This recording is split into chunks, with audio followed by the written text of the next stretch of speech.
बिस्मिल्लाहिर्रहमानिर्रहीम इय्याका नअबुदु व इय्याका नस्तईन। व्यूअर्स, मैं हूं जाहिद अज़ीज़ लंगर गपशप के प्लेटफॉर्म से। उम्मीद करता हूं आप सब लोग खैरियत से होंगे और आपके दिन अच्छे गुजर रहे होंगे। दोस्तों, आज की वीडियो में हम आपको बताएंगे कि ख़ान साहब का 1 साल के बाद अपने मालिज से जो मायना हुआ उसमें क्या चीज़ें सामने आई जिसने तमाम नून लीग और इत्तेहादी जमातों की नींदें उड़ा के रख दी हैं। बांग्लादेश में जो चीफ़ जस्टिस हैं बांग्लादेश के, उनके साथ क्या वाक़या पेश आया और इंडोनेशिया में क्या सूरत हाल है इस वक्त। फिर नवाज़ शरीफ साहब के बारे में कुछ ख़बरें हैं, वो मरी में गए, वहाँ पे क्या करते रहे और उनका आगे का प्लान क्या है, क्या वो पाकिस्तान में रुकेंगे या नहीं। फिर आइनी तरमीम के हवाले से बड़ी चेमागोइयाँ हो रही हैं, वो मामला कहाँ तक पहुँचा और फिर मौलाना और जरदारी की मुलाकात हुई, उसमें क्या ऑफ़र की गई और क्या मांगा गया।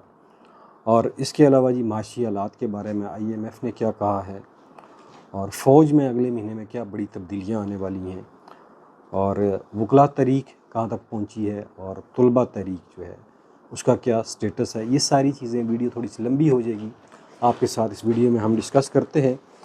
सबसे पहले तो आपको बता दें कि बड़े अरसे से इमरान खान साहब ये कह रहे थे कि मेरा जो अपना ज़ाती मालिज है शौकत खानम हॉस्पिटल का, तालिबन डॉक्टर आसम नाम है, उनसे चेकअप करवाया जाए, जो कि हुकूमत टाल मटोल से काम ले रही थी। उन्हें ये फैसिलिटी नहीं दी जा रही थी।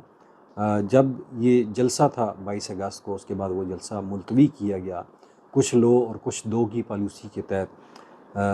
जो मुक़्तदर हलके हैं, ऑब्वियसली उन्हीं की तरफ से ये इजाज़त मिली होगी कि उनके ज़ाती मालिज ने उनका चेकअप किया और जब वो बाहर आए तो उन्होंने रिपोर्ट दी कि ख़ान साहब बिल्कुल फ़िट हैं, हेल्दी हैं और 70 साल की उम्र में उनका जो ब्लड प्रेशर है वो 110/70 और 110 है।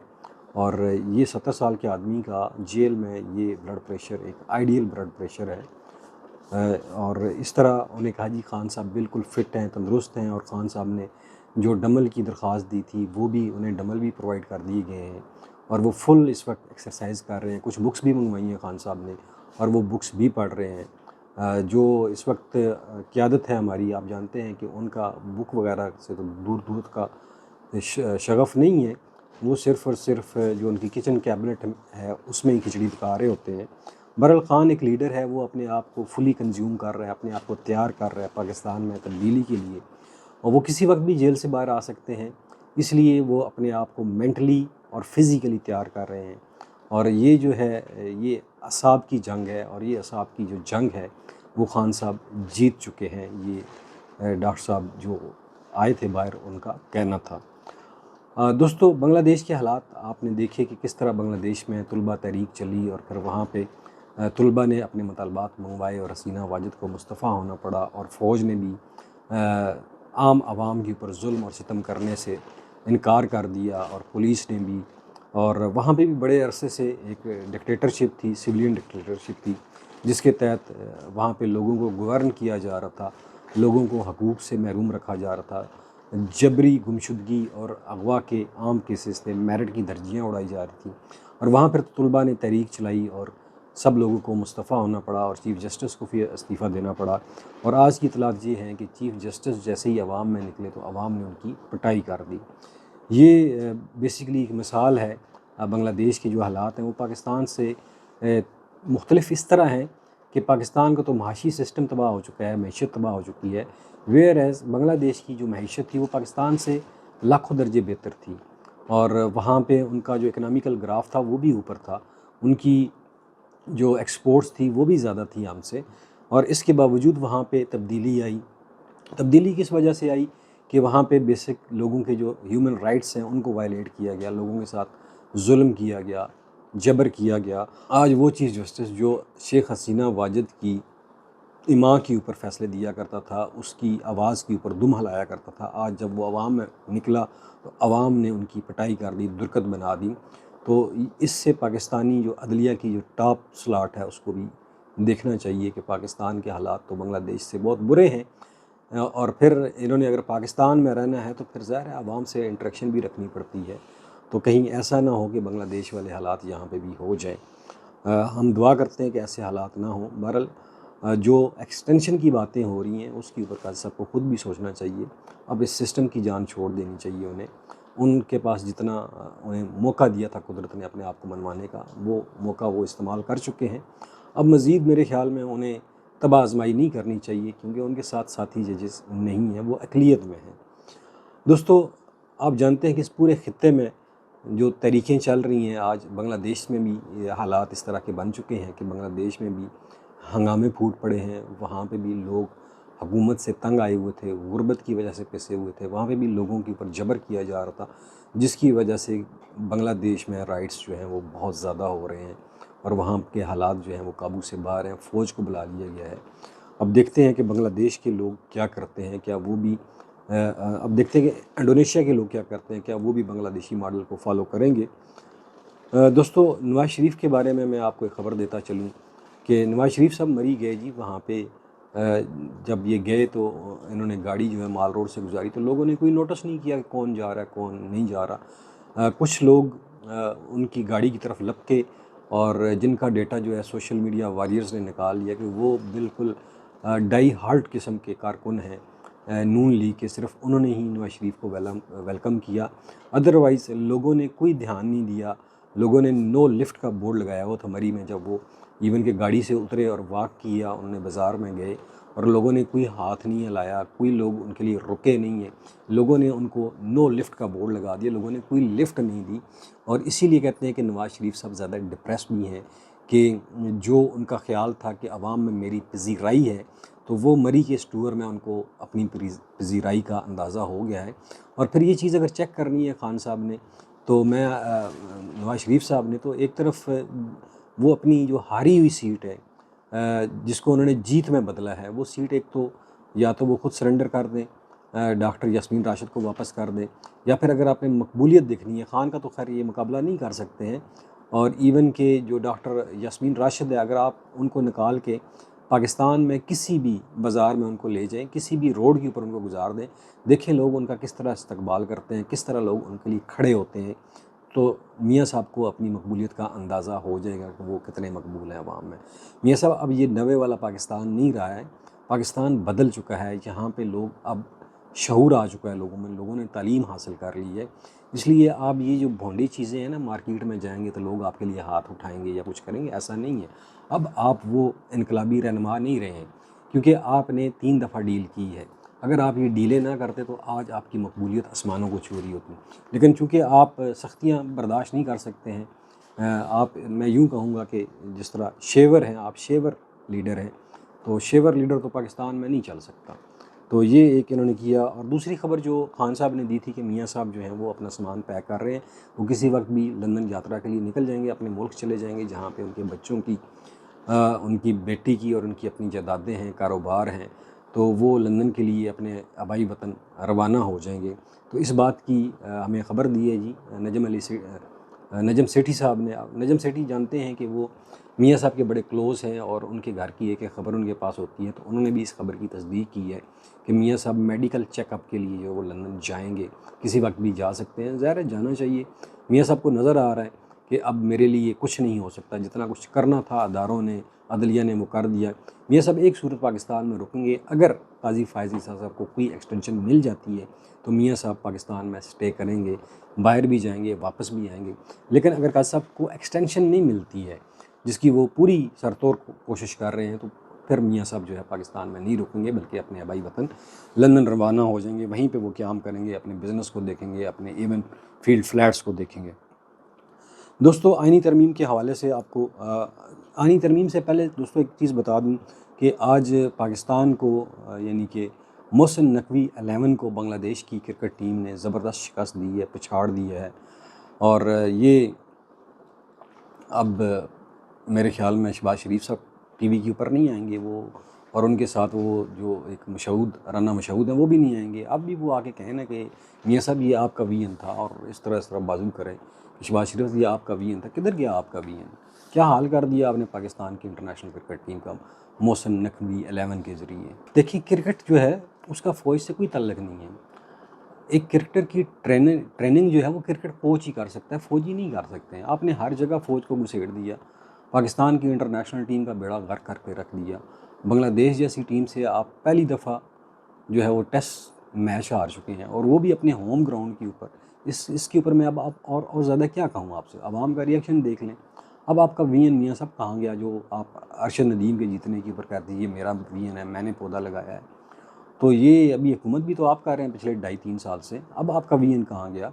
होम ग्राउंड के ऊपर इतनी ज़िल्लत अमेज़ शिकस्त हुई है, आपको शर्म आनी चाहिए। और जो कोच हैं उनको भी सोचना चाहिए, और मोहसिन नकवी साहब को भी सोचना चाहिए। भाई जिसका काम उसी को साजे, जब एक काम आपका नहीं है तो आप क्यों पंगे ले रहे हैं।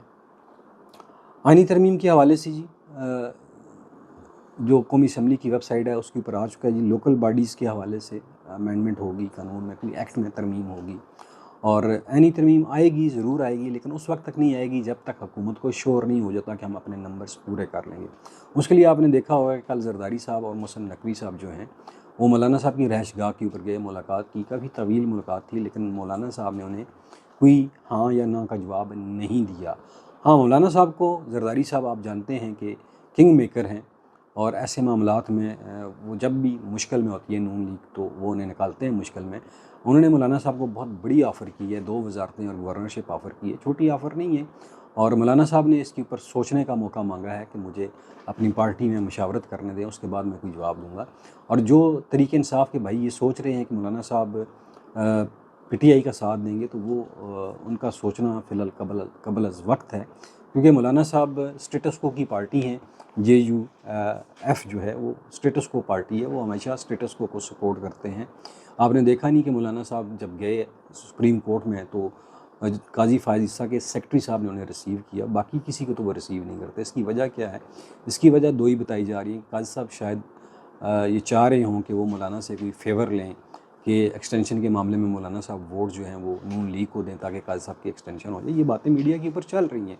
अब देखते हैं कि मौलाना साहब जो है वो आवाम का साथ देते हैं या स्टेटस को का साथ देते हैं। मौलाना साहब के लिए बड़ा सख्त इम्तिहान है।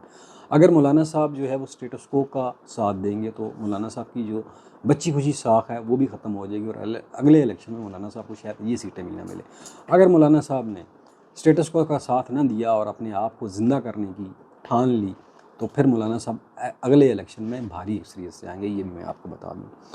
और जरदारी की मुलाकात का मैंने आपको हवाल बता दिया जी।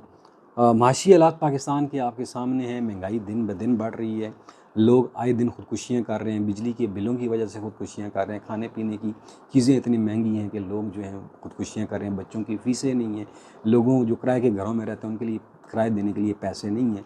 तो IMF ने भी शर्त लगा दी है जी कि आपके पास पहले 4 अरब डॉलर होंगे तो फिर हम सोचेंगे कि हमने आपको कर्ज़ा देना है या नहीं देना है। इसीलिए गवर्नमेंट ने जो गैर मुल्की सरकारी बैंक, जो गैर मुल्की प्राइवेट बैंक है, उनको अप्रोच कर रही है कि हमें कर्ज़ा देंगे, क्योंकि अपने बैंकों से इतना कर्ज़ा ले लिया कि अपने बैंकों ने हाथ उठा दिए कि अब हम मज़ीद कर्ज़ा नहीं दे सकते, अब हम ये अफोर्ड ही नहीं कर सकते। और एक और ख़बर है जी, अगले महीने में पाकिस्तान आर्मी में यानी कि सितंबर में कुछ अहम तब्दीलियाँ होने जा रही हैं, जिसमें जो मुतवक्के तब्दीली है वो DGISI की और DGC मेजर जनरल नसीर साहब की है। हो सकता है कि जो DGISI हैं वो तो पहले एक्सटेंशन के ऊपर चल रहे हैं, शायद है कि उन्हें रिटायर कर दिया जाए, और DGC शायद किसी GOC डिव कमांड करें या कोई ब्रिगेड, इंडिपेंडेंट ब्रिगेड उनको दे दी जाए। ये ख़बरें आ रही हैं, और देखते हैं कि नए DGC और DGISI कौन आते हैं। ये बड़ी अहम चीज़ें हैं। और फिर जो पाकिस्तान के जो CGS जो रिटायर हुए थे, जनरल सईद जो हैं, उनके बारे में कहा जा रहा है कि उन्हें जो है वो मिलिट्री वज़ीर दफ़ा सेक्रेटरी दफ़ा जो है वो लगाया जा रहा है। बड़ी अहम पोस्ट है जी, और इसके लिए सेक्रेटरी दफ़ा का नाम उनके लिए ज़ेरे गौर है। और जो जनरल नदीम अंजम है गालिबन DGSI, उन्हें शायद सऊदीया में कोई सीट दे दी जाए। ये ख़बरें आ रही हैं जी। दोस्तों, मरीम नवाज़ जो है वो अपने चाचा के ऊपर खुदकुश हमले कर रही है, क्योंकि जरदारी साहब बड़े सख्त नाराज़ हैं। जो कमिटमेंट हुई थी, जरदारी साहब कहते हैं कि वो मरीम नवाज़ ने पूरी नहीं की है। पंजाब के अंदर जो हमारे उनके साथ कमिटमेंट हुई थी वो पूरी नहीं की जा रही हैं। और फिर मरीम नवाज़ जो है वो पीपल पार्टी को पंजाब में स्पेस देने के लिए बिल्कुल भी तैयार नहीं है, जिसकी वजह से चाचा उनके जो हैं शहबाज शरीफ, उनकी हुकूमत भी ख़तरे में पड़ सकती है। दोस्तों, जो बातें हो रही हैं काजी फ़ायज़ ईसा की एक्सटेंशन की और जस्टिस मंसूर अली शाह को बाईपास करने की, उसके ऊपर जो वकला तंजीमें हैं उनका बड़ा सख्त रिएक्शन आ चुका है। और पूरे मुल्क में वकला तंजीमों ने कहा जी कि अगर ऐसा किया गया तो हम पूरे मुल्क को जैम कर देंगे, तहरीक चलाएंगे, हम ये एक्सटेंशन किसी सूरत नहीं होने देंगे। उसकी वजह ये है कि काजी साहब से कोई भी वकला तंजीम खुश नहीं है। कोई भी वकील जाता है उनके सामने खड़ा होता है तो वो उसकी बेइज्जती कर देते हैं, उससे तौहीन अमेज़ सलूक किया जाता है, जिसकी वजह से तमाम वकला बड़े परेशान हैं कि 3 साल हो गया उन्होंने काजी साहब को बर्दाश्त किया और अगले 3 साल बर्दाश्त करना उनके लिए बड़ा मुश्किल हो जाएगा। इसलिए वकला तंजीमों ने ये फ़ैसला किया जी कि हम इस आइनी तरमीम को अपोज़ करेंगे, हर लेवल के ऊपर करेंगे और हम काजी साहब का साथ नहीं देंगे। इवन कि जो इंडिपेंडेंट ग्रुप है, जो प्रो काजी साहब समझा जाता है, प्रो गवर्नमेंट समझा जाता है, उनमें से कुछ वकला ने कहा है जी कि हम इस आइनी तरमीम को नहीं मानेंगे और हम ये नहीं चाहते कि काजी साहब को मज़ीद एक्सटेंशन मिले। और फिर ये पूरी कोशिश की जा रही है कि हम कोई ऐसा आइनी पैकेज लेकर आ जाएं जिसमें हम या तो जो प्रोसीजर एक्ट कमेटी है उसकी अख्तियारात चेंज कर दिए जाएं, उसमें काजी साहब को वो कर दिया जाए ताकि वो अपनी मर्ज़ी से बेंच वगैरह बना सकें। और फिर मंसूर अली शाह के ऊपर ये प्रेशर है कि आप जो फ़ैसला देने जा रहे हैं मखसूस नशिस्तों के हवाले से तफसीली फ़ैसला, उसमें नर्म रवैया अख्तियार किया जाए, उसमें गवर्नमेंट को कुशन दिया जाए और काजी फ़ायज़ ईसा साहब को भी कुशन दिया जाए। कोई सख्त फ़ैसला ना जारी किया जाए जिससे हुकूमत और काजी साहब मुश्किल में आ जाएँ। लेकिन जो बंदा मंसूर अली शाह साहब के पास गया तो वो बिल्कुल उसे उन्होंने ऐसा चपाटा मारा कि वो मलता मलता हुआ वापस आया। ख़बरें ये आ रही हैं कि मंसूर अली शाह ने उनकी बात नहीं मानी। उनका जी मैं आइन और कानून के मुताबिक फ़ैसले करूँगा, मैं इंडिपेंडेंट फ़ैसले करूँगा, मैं किसी को किसी किस्म की यकीन दहानी नहीं कराता। और उधर मुक़्तदरा भी चाहती हैं कि काजी साहब कंटिन्यू ना करें, क्योंकि कंटिन्यू करना उस शख्स के लिए बेहतर होता है जिसके साथ अदलिया खड़ी हो, साथ ही जजेस खड़े हों और कोर्ट रूम के ऊपर उसका पूरा काबू हो। काजी साहब की तो कोर्ट रूम में भी अब उनका अख्तियार नहीं चलता, वकला उनकी बात नहीं मानते, बाकी लोग उनकी बातें नहीं मानते। आपने पिछली मुबारक सानी केस में देख चुके हैं। 31 अगस्त को जी जो तलबा तंजीमें हैं उन्होंने एहतजाज का कहा हुआ है और आज आपने उनके प्रोमो भी देखे होंगे तलबा तंजीमों के। लाहौर में स्पेशली छोटी छोटी रैलियाँ निकाली गई और मुख्तलिफ़ शहरों में रैलियाँ निकाली गई हैं। और 31 अगस्त को तलबा जो है वो पूरी तैयारी में हैं कि वो 31 अगस्त को पूरे मुल्क में एहतजाज करेंगे इमरान ख़ान की रही के हवाले से, अपने हकूक़ के हवाले से। और ये समझा जा रहा है कि ये एहतजाज जो है PTI की तलबा तंजीमें कर रही हैं। नहीं जी, जो बाकी तलबा तंजीमें हैं वो भी इस एहतजाज में शामिल हैं। अब देखना ये है कि 31 अगस्त को तलबा कितने कामयाब होते हैं। पकड़ दकड़ तो स्टार्ट हो चुकी है, आप जानते हैं, इंटेलिजेंस बेस्ड ऑपरेशन भी हो रहे हैं तलबा को कर्टेल करने के लिए।